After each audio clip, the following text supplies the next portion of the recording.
What's up guys, my name is Gavin, welcome back to the channel. For those of you who are returning subscribers, thanks for coming back for yet another episode. And for those of you who are new subscribers, I say welcome to the channel. And if you remember in the last upload, I showed you guys a box with a part in it for the E36. I'm pretty stoked to get that thing put on the car, so we're gonna head over to the garage so we can start working on it. Ooh, there she is, boys.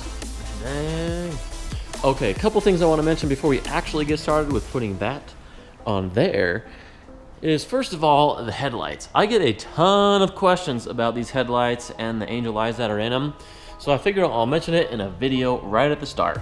So these are Depot glass lens headlights with the LED angel eyes. So those already came installed in the headlights. They come as one piece, you don't have to buy them separately. And they were about $280 to $320, so right around 300 bucks on eBay. Check them out. So with all that said and out of the way, let's get started on the car. If you guys guessed that this was a front lip, then you were right.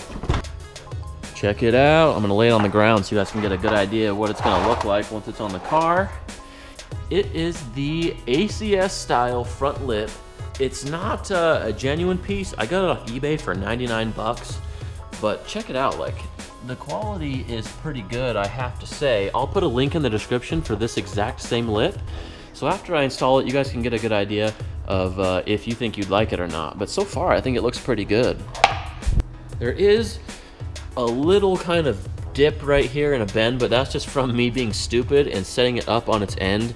And the weight of itself just kind of put a little bend in it. If that doesn't come out when we install it, then I'll just get a heat gun and bend that back out. That's a good thing about polyurethane. So front lips are one of my favorite things that you can do to a car to make it look a lot better. I don't like huge massive ones. That one's not that much bigger than the stock one. Obviously it is a little bigger, but it lets the car look lower and meaner without actually having to lower the car, so you still can maintain that same type of suspension drivability that you like, but have the car look like it's a little bit lower.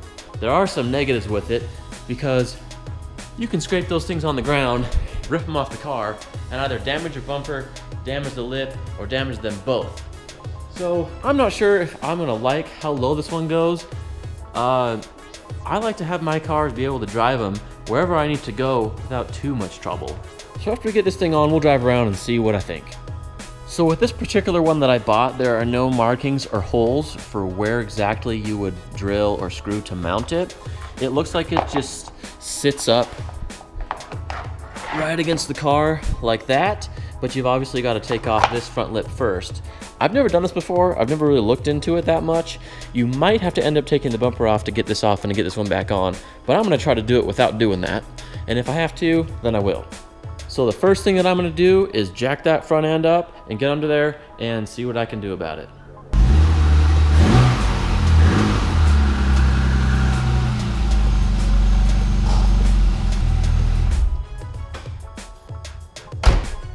And we don't really need to pop the hood, but we might as well, because who doesn't like to look at BMW engine bays?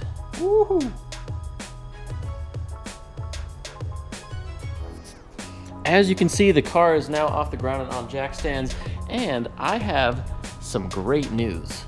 Some of the stuff that I've read online, I'd heard that you have to, I've heard that you have to take the front bumper off to be able to get this lip taken off and to put the new one on. Maybe it's easier to do it that way, and maybe I'm speaking too soon, but I don't think you have to do that, which is awesome.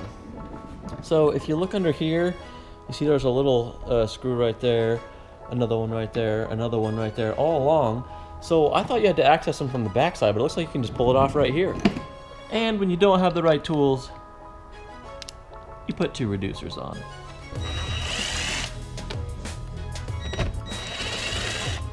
That was the easy part. And if you've ever worked on your car before, you'll know these clips suck. You either always break them or they just won't come out. They make specific tools for popping those out, but I just went to Harbor Freight and bought one of these pry bar kits. They're for like interior trim pieces and stuff. They're soft plastic. Just get one of these instead. They have these little V's in here that you can use for popping those clips off, and you can also use them for things like popping out this molding without having to jack it up with a hard metal screwdriver. These little clips, there's two on each side, one there, same with the other side, and the rest of these are screws. These are the worst part about this whole thing so far. Getting these things off is just a pain. But we got them off. And here's the cool thing. So this OEM lip is held on by these little screws that get attached into these little things here. And I think I'm gonna be able to reuse them. You can kind of see the differences in the length here, and also, let's see, and also the thickness this way, you can see is quite a bit more on the new one. These paint pens can transfer a lot of paint, so what I'm gonna do is color on every single one of these, and it should be really wet. So that way, when I push this up against it, it will transfer that paint to the lip. Then once that paint is transferred, I can pre-drill some holes through here to the underside, and at that point, hopefully it will match okay. If it doesn't, you're never gonna see under here, so I can move those around a little bit. At least that's the idea. Who knows if it'll work. There are, as I saw, a few little markings there, there, there, and there, as you can see, those little tiny round markings. But when I hold up the lip, those things don't really match with here, so I don't know why those are there, but they're definitely not guidelines.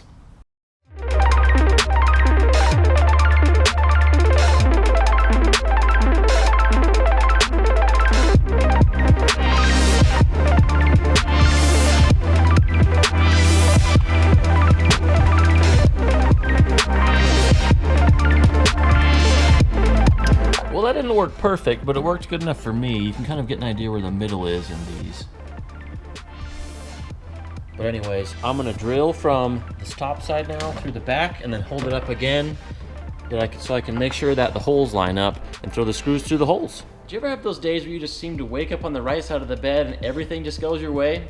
Those don't happen very often, and especially when you're working on cars.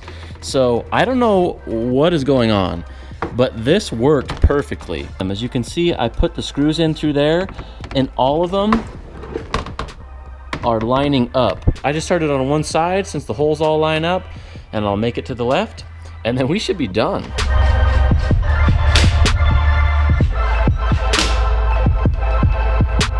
I've only got half of it on, and it's already super solid.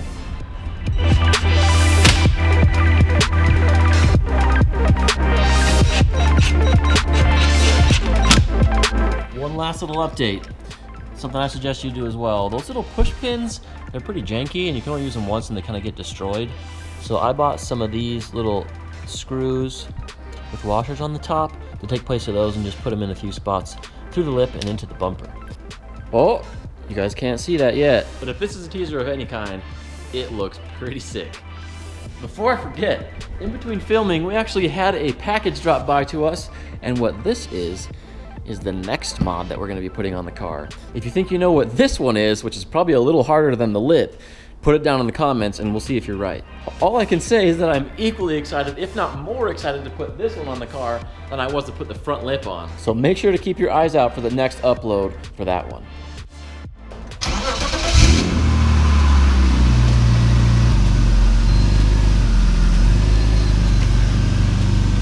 So now that we're all done with the install, I'm not gonna show you the lip quite yet. We're gonna pull it out of the garage so you guys can get a better look. So let's check it out.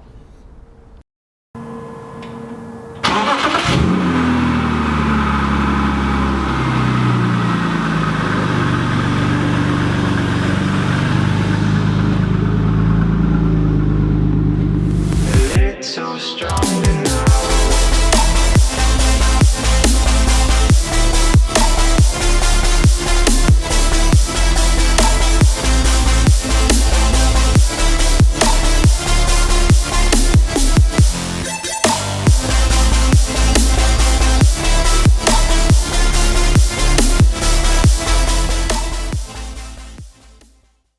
Well guys, there it is. What do you think of it? So this one, I guess, retains about the same kind of shape as the stock one. It just sticks out a little bit further and a little bit lower, and I like that. And now because this was only 99 bucks, you may have some concerns about the fitment and about the quality, and I'll bring you guys a little closer so you can see the fitment. Let me bust out a light. So on this side, as you can see, it does overhang a tiny little bit, but once you back up, you can't even really tell, so it's not that bad.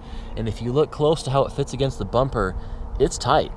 There's really no fitment issues here at all, except For on this corner here, you can see there's a little gap in there, but that's because you see those little cracks in the paint. Before I bought this car, whoever had it before hit something and dented the bumper in a little bit. Otherwise, if they didn't do that, that little gap right there wouldn't be there. And there's that fitment hanging over on this other side too. I don't know if I'm just excited or what, but I think this thing looks so much more aggressive than it did with the stock one. Let's do a little comparison. The new lip, that was only 99 bucks. And the stock one. So anyways, as you can obviously tell, I'm pretty stoked. I hope you guys all enjoyed today's video on this little install, and I hope you guys like this new front lip that I put on here. And if you haven't subscribed already, make sure to hit that subscribe button. And if you guys enjoyed today's video, give it a big thumbs up, and I will see you in the next one with some more parts to put on the car. There's the evidence of a good time right here. All this rubber.